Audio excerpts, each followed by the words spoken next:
Sushant Singh Rajput case में रोज एक नया सबूत या फिर एक नया खुलासा सामने आ रहा है। इस केस में कल सुशांत सिंह राजपूत के बैंक अकाउंट के सिलसिले में ईडी ने रिया चक्रवर्ती और उनके भाई शौविक से घंटों पूछताछ की। रिया और शौविक सुशांत की 4 कंपनियों में हिस्सेदार थे। इसी बीच ईडी के पूछताछ में रिया चक्रवर्ती ने सुशांत की फैमिली पर कई आरोप लगा दिए। खबर की माने तो लगभग 9 घंटे चली इस पूछताछ में रिया कई अहम सवालों के जवाब में मुझे कुछ याद नहीं कहकर उन सवालों को टालती गई।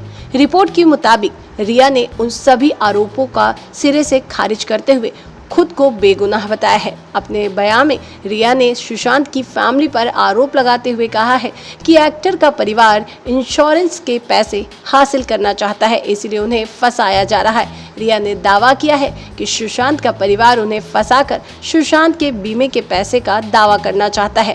रिया ने यह भी आरोप लगाया है कि सुशांत का परिवार चाहता है कि सुशांत रिया से ब्रेकअप कर ले, लेकिन सुशांत रिश्ते को निभाना चाहते थे, इसीलिए उन्होंने अपने परिवार से दूरी बनानी शुरू कर दी थी। रिया ने कहा कि सुशांत के बहनोई इन सभी साजिश में शामिल हैं।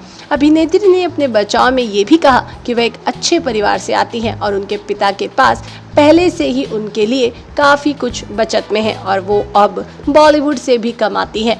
गौरतलब है कि रिया चक्रवर्ती, शौविक चक्रवर्ती और श्रुति मोदी पर मनी लॉन्ड्रिंग का इल्जाम लगा है।